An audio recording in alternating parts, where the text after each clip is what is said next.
Ito yung sinasabi kong bahay. Doon sa kwento nating hating gabi. Kayo na ang bahalang humusga. Kung meron kayong makikita o mararamdaman.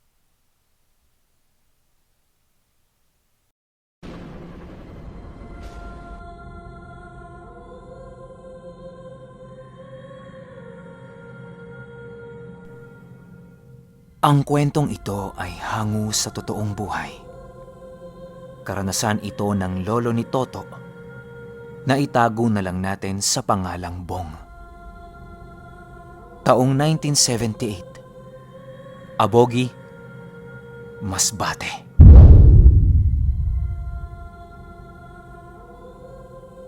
Itong mga panahong ito, kasalukuyang nakatira itong si Bong sa Abogi at kabilang ito sa grupo ng mga antingero na nangangalap ng mga agimat. Marami nang nagbuwis ng kanilang buhay sa hanay nila upang makakuha ng mga anting-anting. Kung di nyo kasi na itatanong, maraming nakikitang agimat sa lugar na yon. Pero di basta-basta ang iyong kakaharaping pagsubok sa kadahilanang napakadelikado ng kanilang mga pinupuntahang bundok kung saan sila naghahanap ng mga agimat. Isang araw, nag-uusap-usap itong grupo nila Bong dahil malapit na ang pagsapit ng mahal na araw.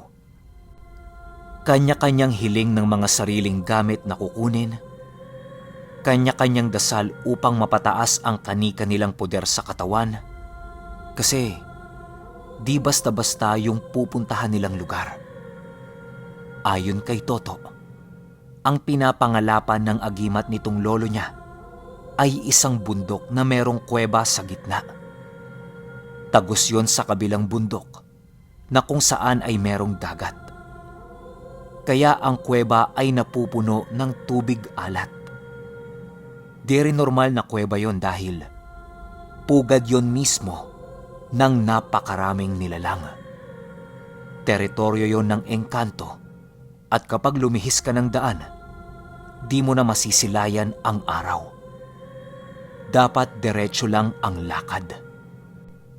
Marami kasing mga butas ang kuwebang yon. Kaya napakalakas ng loob nitong grupo nila Bong dahil ang isa nilang leader alam ang lugar na yon. Wika nito, "Oh, bukas na ang pagkamatay ni Kristo. Tandaan niyo ang bilin ko dahil nakataya dito ang mga buhay ninyo." Tumangulang itong lima at balik na ulit sa pag-uusap tungkol sa plano. Kaya naman sila lima lang nun. Dahil silang lima na lang ang natitirang may lakas ng loob na pumasok sa kuwebang yon. Ang ibang antingero sa kanila, hindi na sumusubok upang pumasok pa doon. Makalipas ang isang araw, sumapit na nga ang mahal na araw. Nagsipaghanda na itong lima upang maaga pa silang makakarating doon. Ang kuwebang kanilang pinapasok tuwing mahal na araw ay di naman ganong kahabaan. Pero ayon kay Bong, pag pumasok ka doon ng alas 7 ng umaga, lalabas ka na ng alas 4 ng hapon. Kaya dapat umaga pa lang makapasok ka doon. Delikado na rin kasi kapag naabutan ka ng alas 6 ng hapon. Dahil marami nang nagpapakitang mga nilalang. Naranasan din yan dati ng grupo nitong sila Bong. 6 pa sila noon. At sa kasamaang palad, doon din nabawian ng buhay yung isa sa mga kasama nila. Sa kadahilanang naabutan sila ng hating gabi. Ang nangyari, hindi nila napansin na pumasok sa isa sa mga lagusan yung kasama nila. Magmula nun, di na nila yon nakita. Balik tayo sa kwento. 6:00 ng umaga at naglalakad na nga ang mga ito patungong kuweba. Di naman gaano kalayuan yon, kaya aabot sila ng 7:00 doon. Wika ng leader nila habang lumalakad. "Alisto! Naway gabayan tayo ng Panginoon." Itong si Labong di na sumasabat kasi nagkakarga na sila sa katawan ng kanika nilang bakod at puder. Dapat may pananalig ka sa bawat buhay na salita mong taglay. Dahil hindi biro ang papasukin nilang sitwasyon. Isang pagkakamali mo, kapalit na nito ang buhay mo.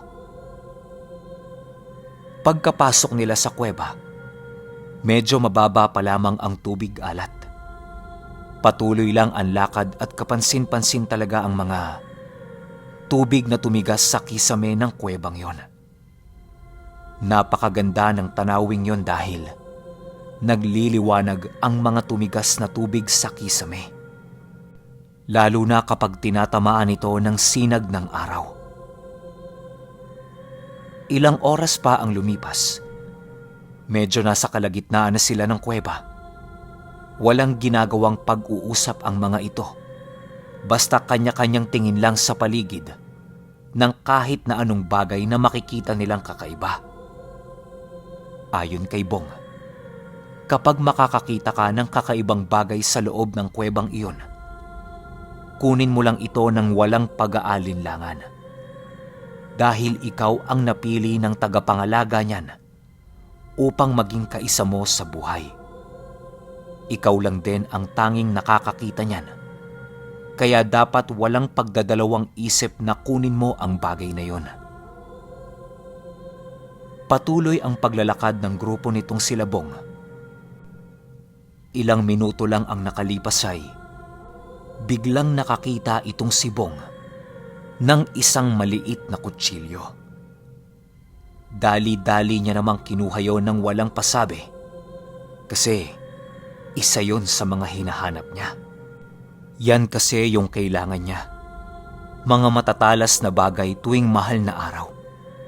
Pangontra-tadtad.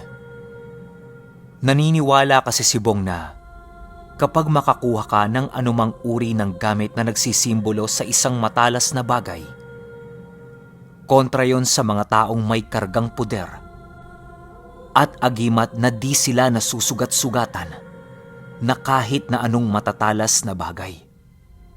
Gusto niya kasing makuha nun sa kadahilanang nais niyang subukin ang isang kaibigan niyang merong agimat at puder ng tadtad.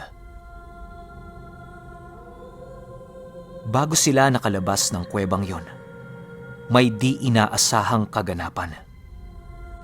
Habang naglalakad sila, napansin ito ni Bong na biglang lumakas yung alon sa loob. Lumalangoy na kasi sila ng mga oras na yon. Kasi malapit na sila sa bukana ng kuweba na kung saan medyo malalim na. Biglang humampas sa kisame ang napakalakas na alon. Sumigaw yung nasa unahan nila ng, "Humawak kayo sa kisame!" Buti na lang alerto ang mga ito at dali-dali namang sinunod ang utos ng nasa unahan nila. Kung hindi nakapagbigay ng babala itong kasama niya, malamang sa malamang, nahigop na yung nasa panghuling hanay. Delikadong mahigop ng alo na yon dahil siguradong kamatayan ang kahihitnan mo. Pag nahigop ka kasi ng alo na yon pailalim, ihahampas ka nun sa kisame na merong nagsisita lasang matitigas na tubig. Siyempre, patay ka nun. Tatagos yun sa katawan mo eh. Sa awa naman ng Diyos ay nakalabas sila ng ligtas sa kuwebang yon. Bandang 5:00 na sila nakalabas. Walang pag-uusap ang naganap habang naglalakad sila papauwi. Kanya-kanyang sikreto ng mga nakuhang gamit sa loob. Ang kutsilyong nakuha nitong si Bong, palagi lang yung nasa katawan niya. Bakal yung nakuha niyang yon. kasi kinakalawang ng konti yung dulo. Meron din itong butas sa may hawakan at di gaanong matalim. Naging masaya ang bawat taon ni Bong sa kanilang lugar.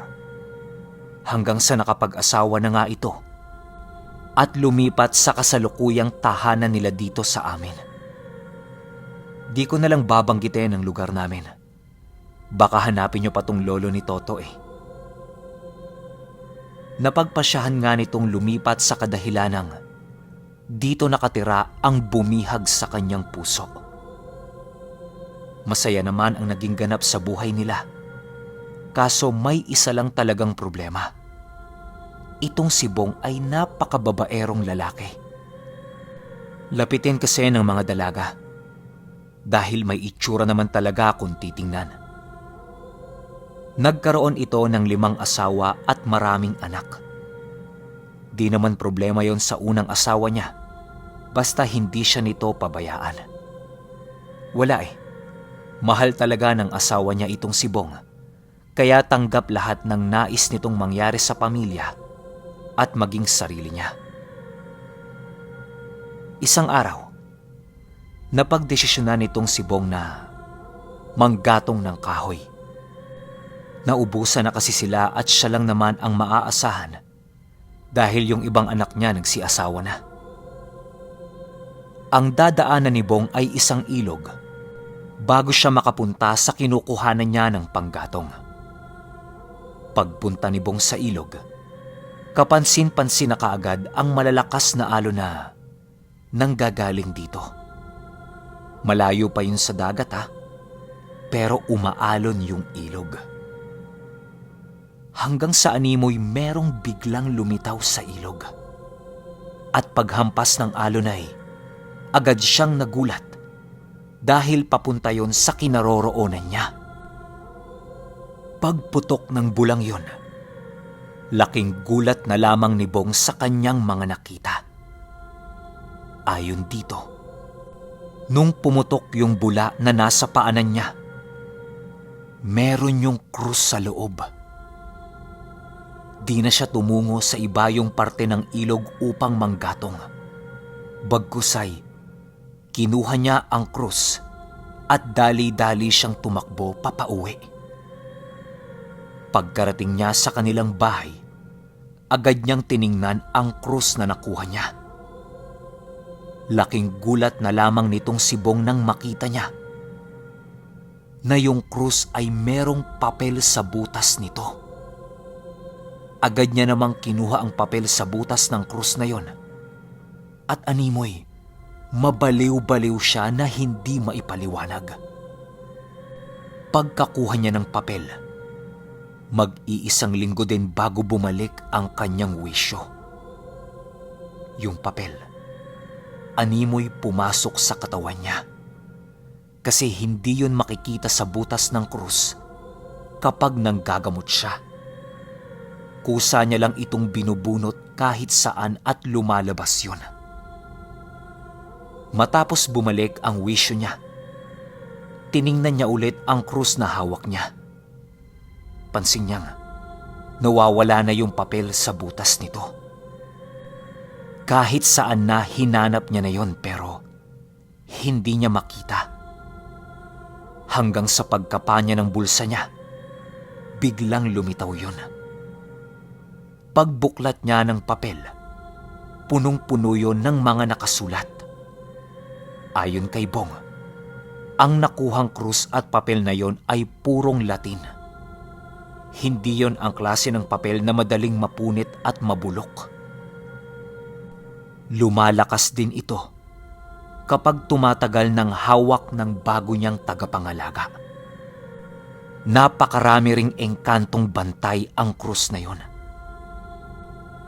At dumadagdag din ang lakas ng pamaba nitong si Bong.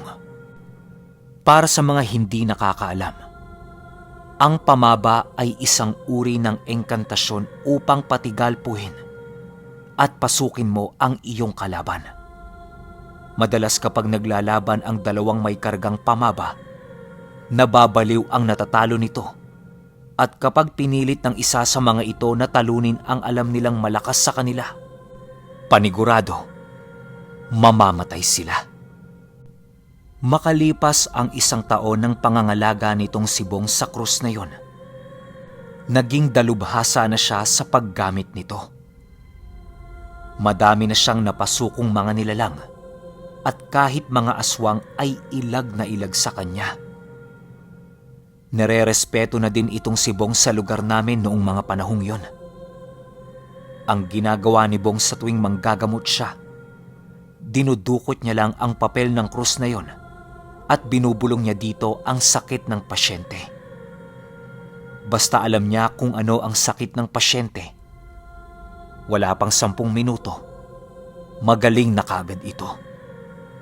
Parang kulam, lason, sakit sa katawan, napakadali nitong nagagamot ng walang kahirap-hirap. Meron ding taglay na di masukat na swerte ang krus na yon.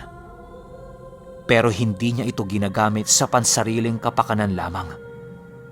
Likas talagang matulungin itong si Bong at hindi yon humihingi ng anumang kapalit.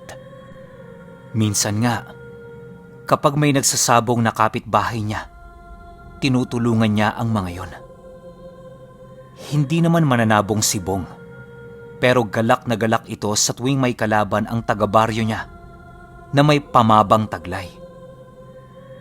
Kapag nakakabalita siya na merong may pamaba sa sabungan, agad-agad niyang pupuntahan yon. Pamaba laban sa pamaba. Pag ang manok natalo, ibig sabihin talo din ang pamaba na nasa panig nito. Isang araw, may kababaryo siyang magsasabong. Wika nito, Uncle Bong, makikiraan po. "Oh, iho, asan ang dala mong manok kanina?" Tanong nito.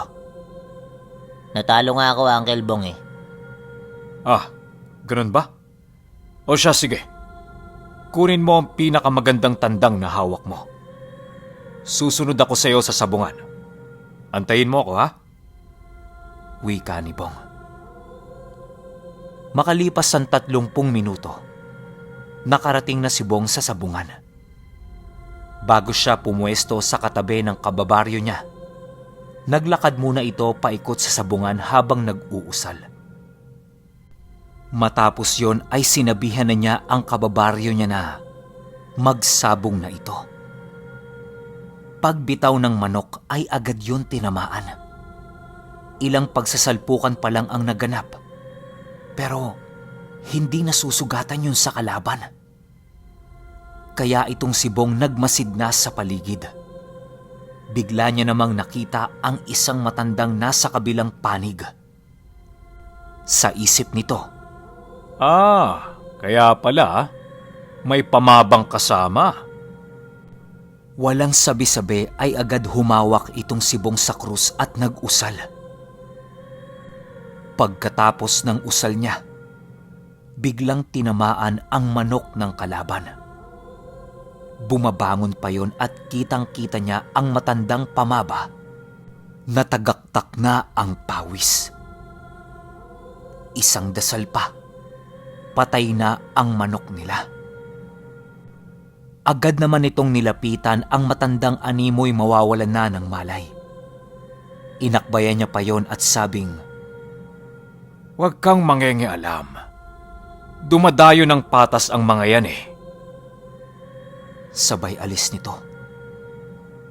Yung matanda hindi nakakibo dahil sa sobrang takot nito kay Bong. Kung nilakasan pa ni Bong ang gamit niyang pamaba, malamang patay yung matanda na yon. Hindi naman sa pagmamayabang, pero kapag nahawakan ni Bong ang manok mong isasabong, matik panalo yon.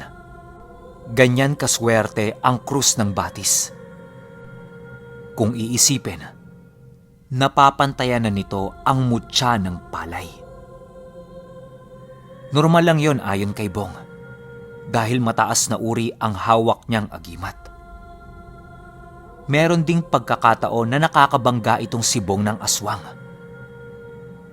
Isang araw, Papasapit na ang hating gabi at hindi pa nakakauwi itong si Bong. Bumili siya ng ulam nila sa palengke. Medyo malayo-layo naman talaga ang palengke dito sa amin. Habang naglalakad siya, agad niyang napansin ang mga kaluskos sa nagsisitaasang talahib. Di naman natatakot itong si Bong kasi marami na siyang napatay na aswang. Kung sakaling aswang man yon, madali niya itong mapapatay. Ilang minuto pa ang lumipas. Lumitaw ang isang nilalang sa harapan niya. Ayon dito, meron itong pakpak na parang sa paniki. Nagsisiitim ang kulay ng balat at napakapangit na muka. Naglalaway din yun at nakalabas ang mahahabang dila at pangil. Mabalahibo ang buong katawan nito at merong butot balat na binti. Nagulat itong si Bong dahil unang beses yon na kinumpronta siya mismo ng aswang sa harapan niya. Yung iba kasi talagang todo kung makailag sa kanya. Akmang papalusob na ang aswang na yon nang biglang ipinakita ni Bong ang krus na hawak niya. Pagkitang pagkita ng aswang na yun sa krus, animoy grabeng kilabot ang naramdaman nito. Yung kaninang paningin niya na may halong intensyon na patayin itong si Bong, agad na napalitan ng takot. Aatras pa sana yon nang biglang sinakal ito ni Bong at nagwika ito sa aswang ng, Di mo ata ako kilala. Taga-saan ka? Ha? Di na nakaimik itong aswang at naglalaway yon dahil sa higpit ng pagkakasakal nitong si Bong. Hanggang sa hindi na siya nakapagtimpi at agad-agad niya itong pinatay. Gamit lamang ang orasyong Latin na natutunan niya sa papel na nakapaloob sa krus. Yung aswang animoy naglaho sa harapan niya. Matapos nun ay naglakad na itong si Bong na tila ba walang nangyari. Pagka-uwi nito sa kanila, agad itong nagluto ng ulam dahil napahuli siya ng dating. Wika ng asawa niya, "Bong, saan ka ba pumunta?" Wala. May kinausap lang akong kumpare. Sagot nito habang nagluluto. Yung ibang anak niya, nakatulog na kakahintay sa kanya. Makalipas ang ilang taon, merong umusbong na isang antingero dito sa amin. Napakalakas ng antingero na to. Pero sa kaliwa ang lahat ng kanyang gamit. Itago na lang natin siya sa pangalang Ibol. Okay, yung finale, yung talagang finale na isusunod kagad natin. Yun lang, kita-kits tayo sa finale. Salamat.